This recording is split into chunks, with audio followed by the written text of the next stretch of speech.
좋은 아침입니다. 하나님과 말씀과 오늘 다시 시작. 안녕하세요. 김배강 목사입니다. 오늘 아침 함께 묵상할 말씀은 역대하 25장에서 28장까지 말씀입니다.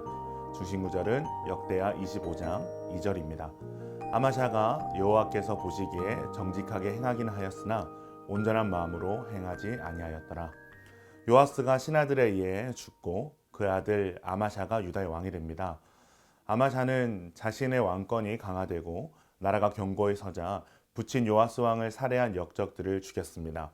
그러나 율법책에 기록된 하나님의 명령에 따라 그들의 자녀들은 죽이지 않았습니다.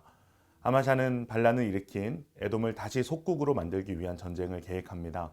그는 유다 사람과 베냐민 사람 중 천부장과 백부장을 세우고 20세 이상의 사람들을 계수하는데 그 숫자가 30만에 불과하였습니다. 아마샤는 자신이 소집한 군사가 전쟁하기에 적음을 알고 이스라엘의 용병 10만 명을 고용합니다. 그러나 이는 전쟁의 승패가 군사의 수에 달린 것이 아니라 하나님의 손에 있다는 진리를 간과한 것입니다. 그때 한 하나님의 사람이 아마샤를 찾아와서 이 행위를 하나님께서 기뻐하지 않으시므로 용병을 돌려보내라고 권면하였습니다. 그리고 만일 이스라엘 용병과 함께 전쟁에 나가면 유다가 패한다라고 예언했습니다. 아마샤는 갈등했지만 결국 하나님의 권면을 받아들여 돈을 주고 불러온 이스라엘 용병들을 돌려보냈습니다. 아마샤는 하나님의 말씀을 믿고 에브라임 군대를 돌려보낸 후에 에돔과의 전쟁을 벌입니다. 그리고 큰 대승을 거둡니다. 그러나 승리한 아마샤는 에돔의 세일 자손의 우상들을 가져다가 자기 신으로 삼고 그 앞에 경배하며 분향하는 죄를 짓습니다. 진노하신 하나님께서는 선지자를 보내 책망하시지만 그는 듣지 않습니다. 에돔과의 전쟁에서 돌아온 아마샤는 이스라엘과 전투를 벌입니다. 그러나 하나님을 떠난 아마샤의 전쟁의 결과는 참담한 패배였습니다. 아마샤가 여호와를 버린 이후부터 백성들은 그를 모반하기 시작하고 아마샤는 모반자들로 인해 예루살렘에 있지 못하고 라게스로 도망하였는데 그곳에서 모반자들에 의해 자신의 아버지와 같은 죽음을 당하였습니다. 26장은 아마샤의 아들 우시아의 통치에 대하여 기록합니다.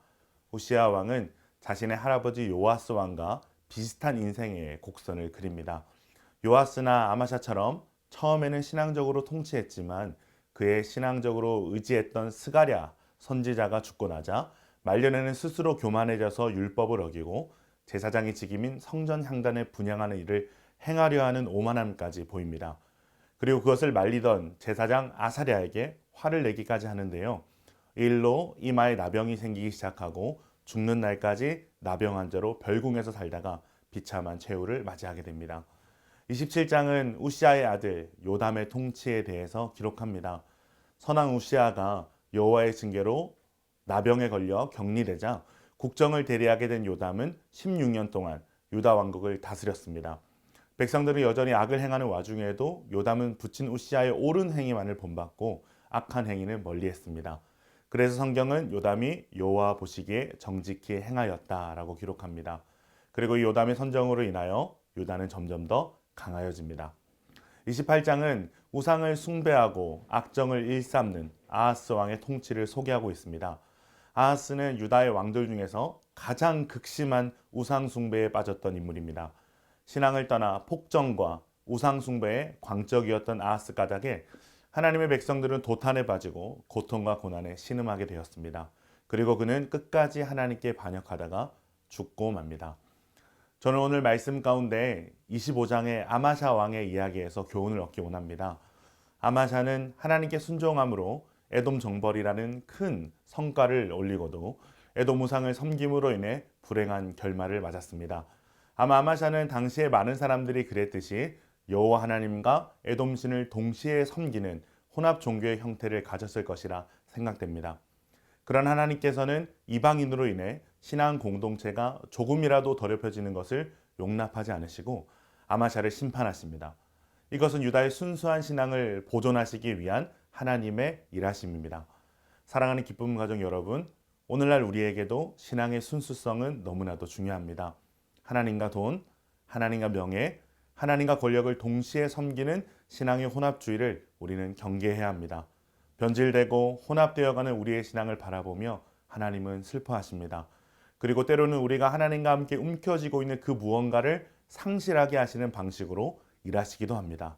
그리고 그 고난과 징계는 다시금 우리가 하나님만을 온전히 바라보게 하는 순수성을 회복하는 귀한 통로가 됩니다.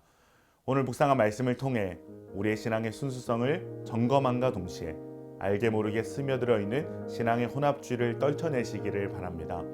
오직 하나님만을 사랑하고 의지하는 신앙의 순수함으로 하나님 앞에 나아가는 기쁨 가족들 되시기를 축원합니다.